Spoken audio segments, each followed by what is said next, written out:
Since antiquity, Africa had been a continent largely involved in indigenous religious practices. But with the advent of Christianity, the continent experienced a rapid invasion of the religion over centuries and has currently become the continent with the largest Christian population in the entire world. One then would love to know the history of Christianity in Africa. My name is Safeli Mulenga.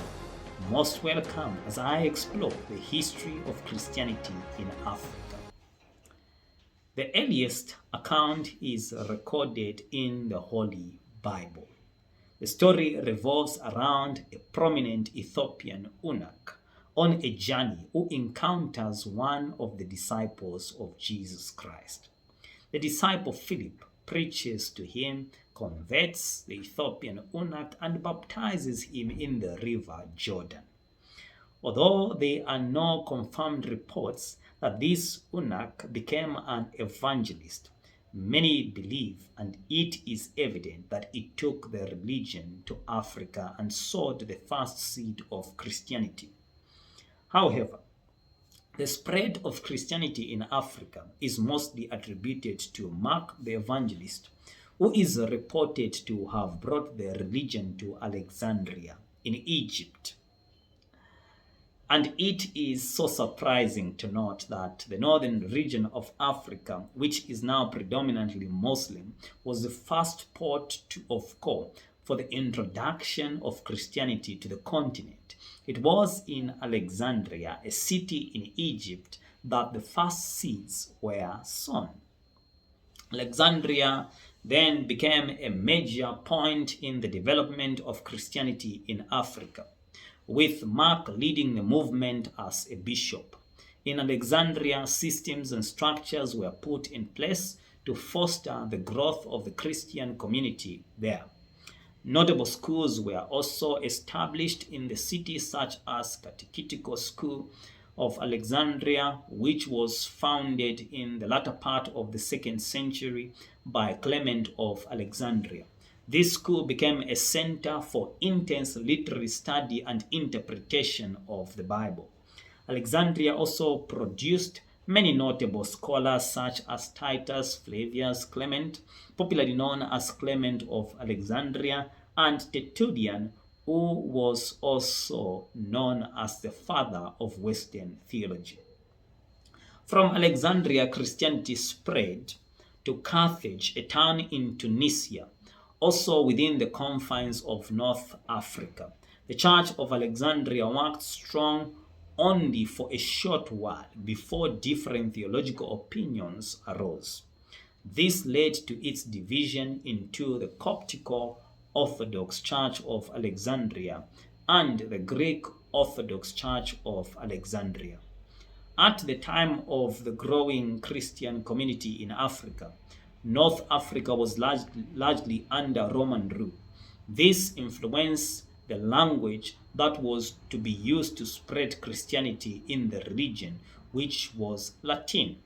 The first African Pope, Victor I, presided over the Roman Catholic Church from 189 to 198 AD. Victor I was the Pope who established Easter to be on Sunday and made Latin the official language of the Church in Africa. Colonization also played a major role in the spread of Christianity in Africa. As European countries began to take charge of different African regions, they also began to influence the locals in the religious aspect too. Their resistance to the colonial masters did not deter them, but paved the way for more forceful tactics which would ensure that the religion is spread. Communities and their leaders were persuaded and converted by the Christian missionaries. The Portuguese tried to introduce Catholicism to sub-Saharan Africa in the 15th century, but it wasn't well received. The Congo Kingdom, now in modern-day Congo, was a pivotal area that enhanced the massive growth of Catholic Christianity in the 18th century, which was also not long-lived. The 18th century also saw Africa witness a major inflow of Christian missionaries from the Western world who started evangelical work that actually yielded results. When the West Africa trade routes began to get established in the 15th and 16th centuries, it also brought about not just goods, but also religious influences. Traders from Europe who interacted with the indigenes also introduced Christianity to them. Although this influence was mainly exerted on the shorelines, the colonial expedition of European countries would see that the religion spread to other interior parts of the continent. Aside from the commercial relationship that brought colonization to Africa, missionaries had been termed agents of colonization as well. Christianity came with not just good, but the bad and the ugly. Although it brought civilization, education, and lifestyle upgrades, it also introduced the menace of slave trade. The colonization of Africa served as an avenue for the Europeans to loot the continent's resources without hesitation. The development and civilization that Christianity brought were tainted with the agenda of repressing many African cultures and indigenous practices, which the indigenes tried to resist. These were the many battles that the pioneers of the religion had to fight in Africa before Christianity would be established. For over 2 centuries, the Africa Church fought against the evils of slave trade, racism, and colonial imbalances. But with time, indigenes began to take leadership positions from the Westerners, thereby growing the church immensely. During this time, Samuel Ajayi became the first archbishop of the Anglican Church. This led to call for reforms and localization of church systems and culturalization, which led to the birth of the African independent churches. African independent churches were formed when the indigenes could no longer deal with the imposing doctrines preached by the foreign missionaries. African leaders in these churches decided to break out and form theirs. So many reasons spurred these movements, such as political agenda, cultural challenges, and so on. These churches were headed by the indigenes themselves and are said to have introduced a fusion of Christianity with indigenous traditional practices. African independent churches, which emerged in the 19th century, helped to put the religion in proper context for the Africans, as they could not initially relate to the European missionaries imposing beliefs and doctrines.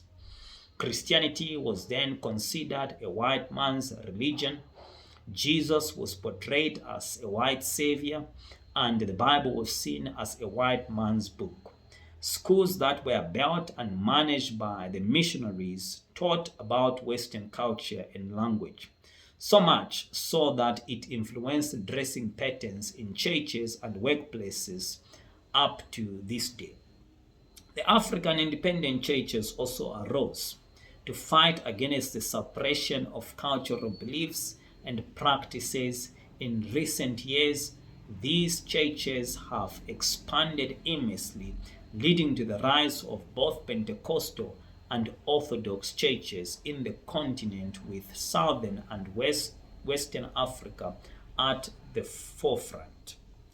The persecution of Christians in Africa. Christians faced persecution even at the infancy stage of Christianity in Africa. Because of diverse scriptural interpretations, many believed that their religion was a means of rebelling against their masters. During the 3rd century, the Roman Empire was ruling and many regions, including the ancient Egypt, were in the sway of the Romans. The Roman leaders saw Christianity as an hindrance to their hold on the people. This supposed threat led to many persecutions within the church. As such, it was not practiced publicly for a long time. Nevertheless, it kept growing rapidly underground. In the 4th century, it eventually became public with the officialization of Christianity as a religion by King Ezana of Aksum, a land known to have existed in ancient Ethiopia. This helped Christianity to spread even further and gave birth to the Ethiopian Orthodox Church. Then Tewahedo Church currently has about 40 to 50 million members.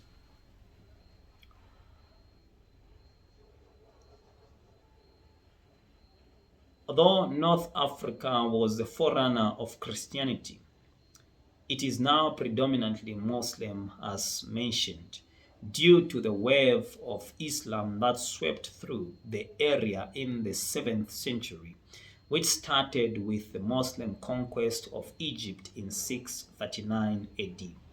Nevertheless, by the end of the Islam wave, a large number of Christian population are diminished, leaving only few churches standing, including the Eastern Orthodox Church of Alexandria, the Coptic Orthodox Church of Alexandria, both in Egypt, and the Orthodox Church in Ethiopia.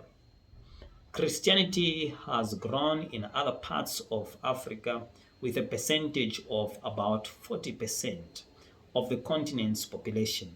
Aside from the efforts of the Western evangelical missionaries who pursued the institution of religion in Africa, many African evangelical efforts also led to the domination of Christianity in many aspects of the continent. Countries such as Nigeria, South Africa, Kenya, and Uganda have also advanced this movement by establishing churches with mammoth crowds. Africa is now the continent with the largest Christian population in the world, with a number totaling about 635 million worshippers, and is projected to increase in the coming years. Thank you so much for taking a listen. May the good Lord bless you.